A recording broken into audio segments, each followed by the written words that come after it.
shall stand against us!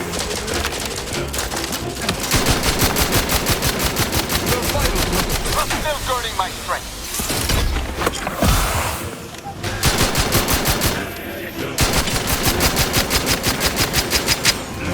Assist me, will you? My death would be a stain on both of us!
If the readouts are to be believed, the rift is on the verge of destabilizing completely. But the rift modulator cannot be operated from this distance. It must be flown into the rift. Would that slaying the Consul had rectified everything. I knew I had hoped too much. Though it may be troubling to you, this conclusion holds no uncertainty. Someone present must do this.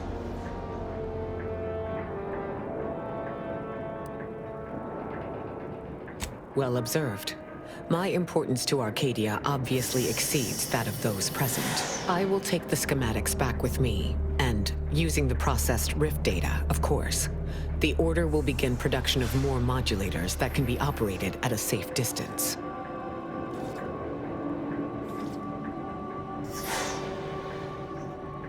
The woe-bedamned circumstances that led us to this point? Is there not some other way we might solve our current predicament? Your death will not be wasted effort. I will work with Auntie personally to protect Arcadia, and ensure your sacrifice is remembered for the selfless action it is. It appears the pilot must be chosen from among those currently present, Commander. This unit is happy to enlist a volunteer by force. We've accomplished much together. I'll not see it brought to an end by the Consul's posthumous scheming. It has been an honor serving with you, Commander. Please submit any feedback on your Valerie unit's performance before sacrificing yourself to the Void.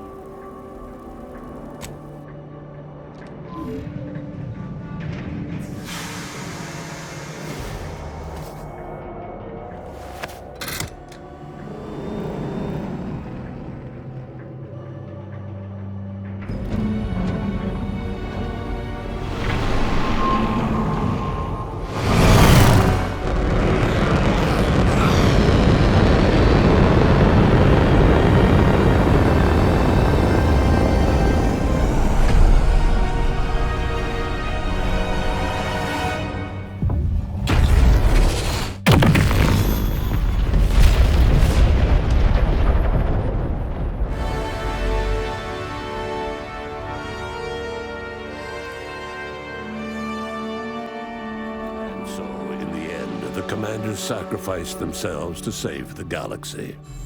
No one knew their motives or thoughts in those final moments, though legends grew around this mythical agent of the Earth Directorate all the same. The Order returned Alexandra Monastery and Matriarch's Mercy to their original purpose, contemplating the clockwork of the universe in pursuit of solving the equation, while thoughtfully relocating refugees to another settlement. The abbot carried on as the head of the monastery, a task he excels at in peacetime. He was assigned a new seer who lacked Wiley's ambition. They got along much better. Having died at the peace talks, Augustine DeVries' treachery was never known to the Earth Directorate. She is forever remembered as the star agent who tragically went missing during her mission. Val continued to serve the Earth Directorate faithfully for many more years than should be possible, giving automechs like her everywhere a reputation as stable and reliable. As a result, more Valerie units were put into service, while fewer human agents were deployed into the field. As he rose through the Earth Directorate ranks, Niles pressed for a field directive to deploy the new Val units only when the situation posed significant risk. The policy reduced agent casualties by a significant margin. Oddly enough, in-office deaths increased by a not insignificant margin. Because of her commander's refusal to help with her graft, Inez's health rapidly declined beyond the limits of her own medical abilities. She died of sepsis while on active duty in the commander's crew. Because of her commander's refusal to help with her graft, Inez's health rapidly declined. Even as she tried to make a name for herself on her own, she died of sepsis during her solo travels in Arcadia. Tristan never uncovered who actually killed the Supreme Arbiter, a failing that chipped away at his ability to arbitrate. His once promising calling eventually ended with him stripped of rank, programming menial automechanicals somewhere deep within the husk of Protectorate society.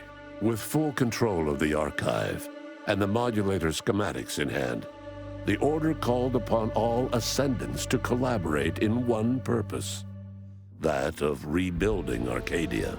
Ruth Bassar proceeded to interface with the archive, an agonizing process that shortened her life, yet accelerated the Order's work in solving the universal equation. Decades into the future, she would be recognized as the most efficient presiding bishop in Order history. A grateful Order bestowed the commander with a posthumous academic position equivalent to a laureate, noting they were on permanent academic hiatus due to extreme heroism. Adrift without firm leadership, Protectorate subjects struggled with post-war life. A small band of hardliners collaborated to preserve their society in the face of Arcadia's new leadership. When Sovereign Varric was discovered in mental refreshment, the Order attempted to help him recover without much success. He lived out the rest of his addled days at Laplace's garden, often spotted sitting by the pond and staring at the water. Despite the recent tumultuous events in Arcadia, it was business as usual for Free Market Station. Sub Rosa continued to supply the colony in the wake of the commander's actions. With its reputation tarnished by its well-publicized agreement with the Protectorate, the Earth Directorate was on its back foot in negotiations to purchase skip drives from the new leadership of Arcadia.